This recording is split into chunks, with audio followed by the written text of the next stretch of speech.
Hemos llegado al final de nuestro curso.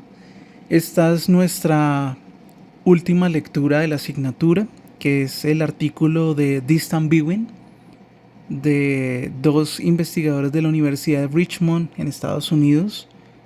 Se trata de Taylor Arnold y Lauren Tilden.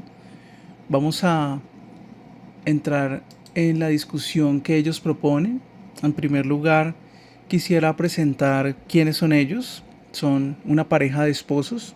Uno de ellos es profesor del Departamento de Matemáticas e Informática en la Universidad de Richmond.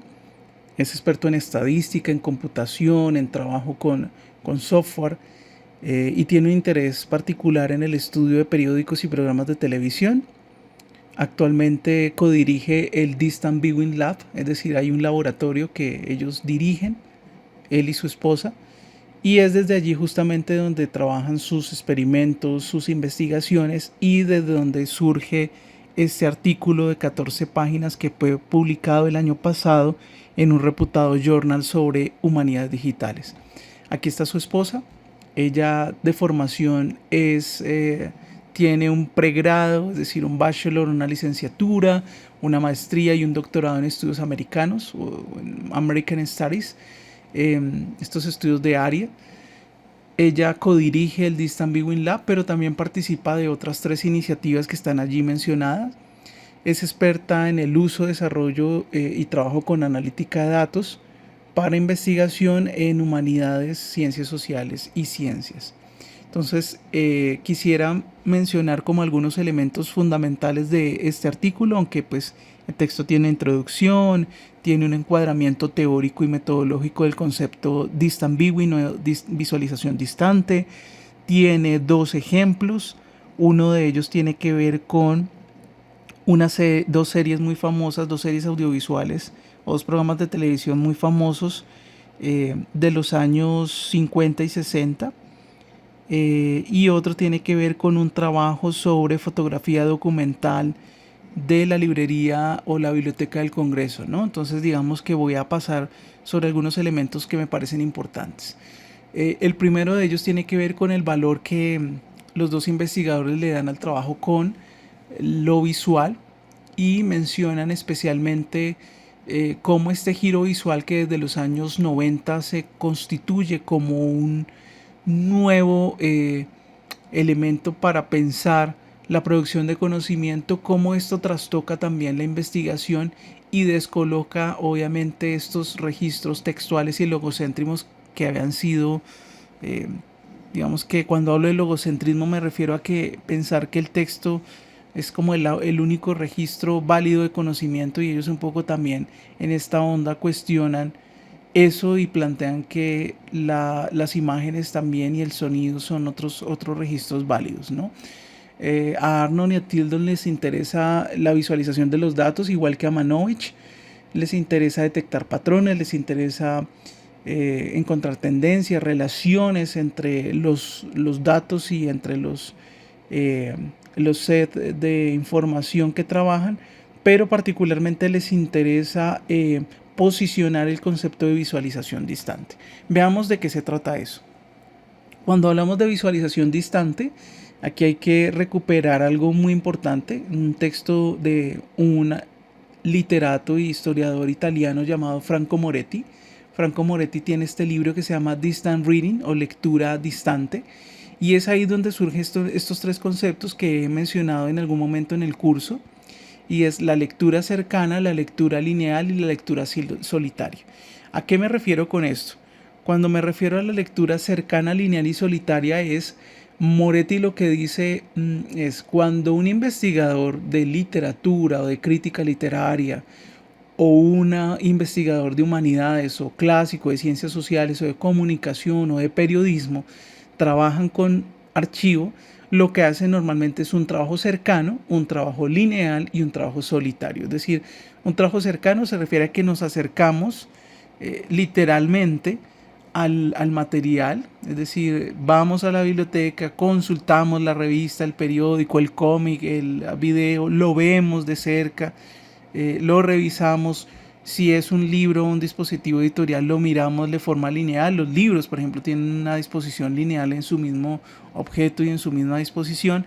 Y normalmente, digamos que aquí, claro, Franco Moretti está exagerando un poco, pero pues digamos que es el común de este tipo de aproximaciones investigativas que aún coexisten.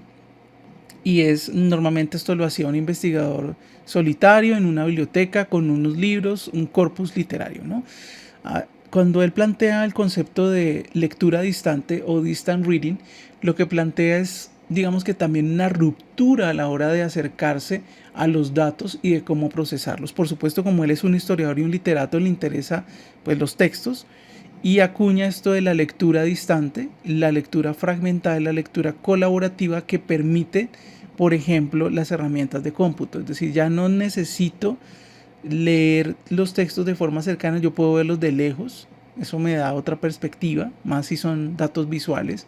Puedo verlos no de forma lineal, si es un libro saco las imágenes de los libros y las miro de forma fragmentada, o mejor aún, no los veo solo, lo veo de forma colaborativa con otras personas, ¿no? Que es un poco lo que plantea también Manovich.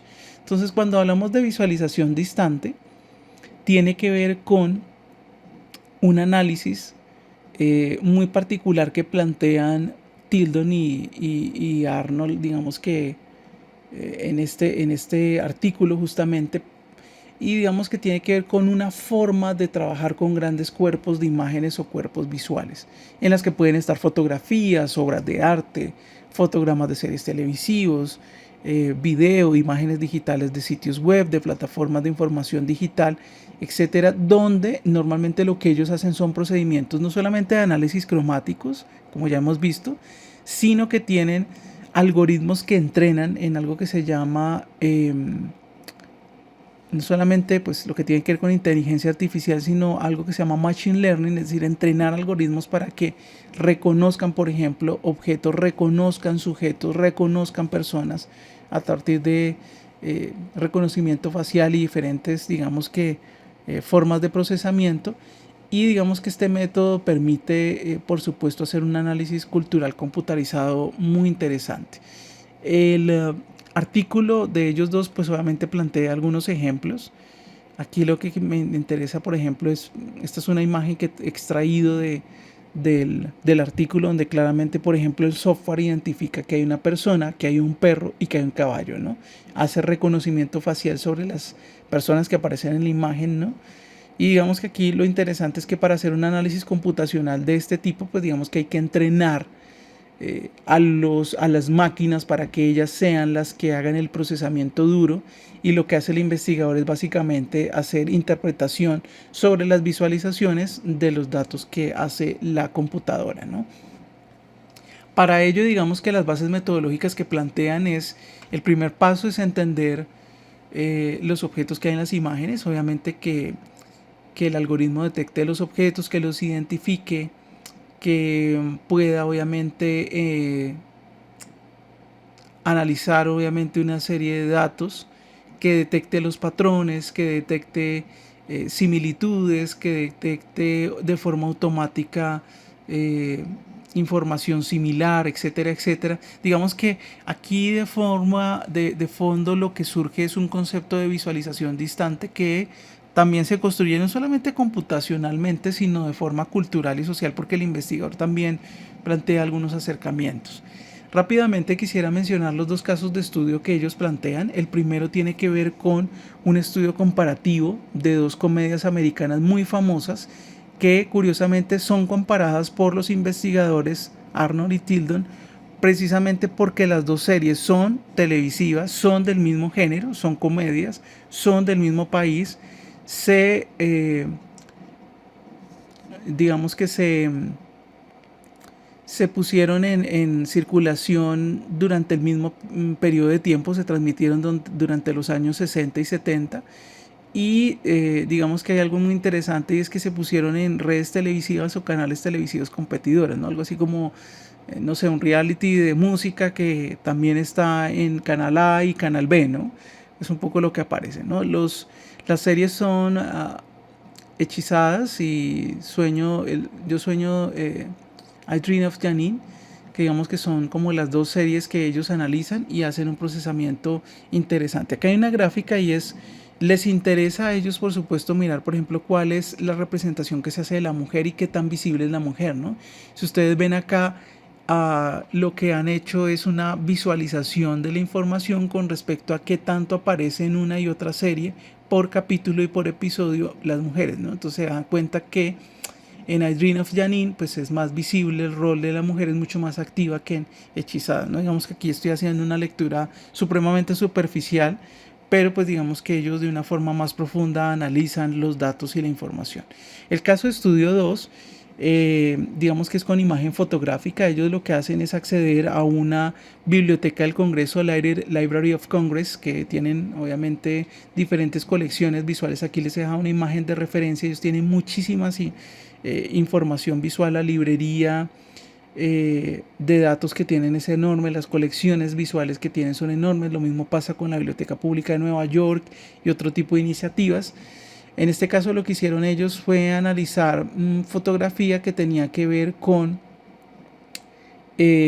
digamos que, unas colecciones muy particulares, ¿no? Digamos que lo que me interesa mostrar es que ellos toman datos públicos, por ejemplo, en este caso descargaron los datos de acá, de este sitio web, descargaron un montón de fotografías que tenían que ver con, digamos que un tema específico, y ellos lo que hacen es recabar información a partir de los algoritmos que ellos mismos crean y las herramientas que ellos crean y que tienen en su Distant Viewing Lab, que es el sitio web donde han dispuesto esta información y está de acceso abierto para que los investigadores puedan acceder y jugar con la información y hacer visualizaciones y hacer experimentaciones.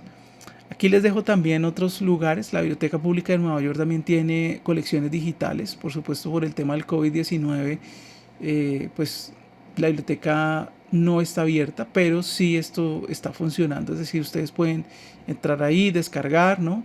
Acá hay otro proyecto que ellos realizaron. Cuando digo ellos me refiero a Tildon y a Arnold, que realizaron con otras fotografías.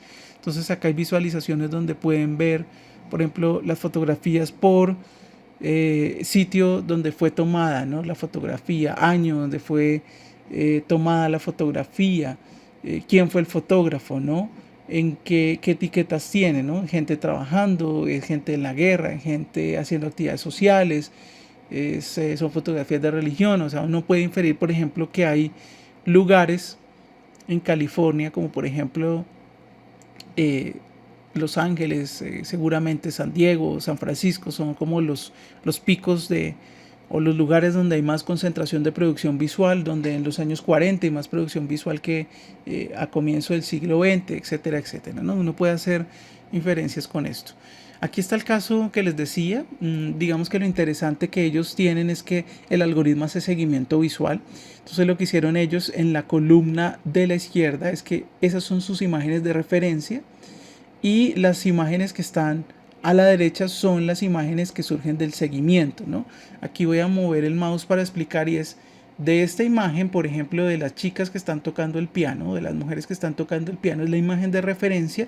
El algoritmo lo que hace es seguimiento visual y encuentra este grupo de imágenes que tienen que ver claramente con gente tocando piano, ¿no? Es decir, el algoritmo está entrenado para identificar que hay personas, que hay un piano o un objeto llamado piano, y que esta persona está tocando o está sentada tocando el piano, ¿no? Lo mismo sucede con que es la imagen de referencia, hombre-caballo. Entonces, hombre-caballo es lo que hace, el algoritmo lo que hace es buscar en ese mismo colección visual esos objetos y esos sujetos, ¿no? Es interesante aquí lo que pasa. Lo otro que podemos hacer también es que si yo tengo, bueno, aquí no se ve mucho, pero ustedes alcanzan a ver una red, yo puedo rastrear red de autorías, ¿no? O sea, una red de autorías, es decir, red de fotógrafos, y ver las relaciones entre ellos, ver la producción, quién trabajaba con quién. Seguramente hay cosas interesantes que uno puede velar de las condiciones de producción visual, ¿no? Y finalmente quisiera correr este video. Este es un video muy interesante donde claramente se ve de qué forma trabaja el algoritmo de reconocimiento visual y de reconocimiento de objetos. Si ustedes ven en este video, pues es un capítulo de una serie muy famosa llamada Friends, y lo que ustedes ven es que claramente identifica el algoritmo identifica que hay personas, incluso se atreve a, obviamente hay que entrenarlo, ¿no? Pero identifica que está eh, Ross, que está Phoebe, que está, bueno, obviamente quiénes son los personajes Joey, etcétera, etcétera. Y también identifica no solamente las personas, sino también identifica los objetos que aparecen dentro de los cuadros o de las imágenes en movimiento, en este caso de una serie. Es interesante porque si yo muestro esto, pues yo podría analizar todas las temporadas de la serie Friends, decir cuál es el personaje que más aparece, el que menos aparece, cuáles son los objetos de la utilería, por ejemplo, que aparecen en la serie que más se usan. Bueno, podría ser muchas cosas, pero piensen que aquí lo interesante es la automatización que permite claramente una herramienta como la que ellos proporcionan en su sitio web.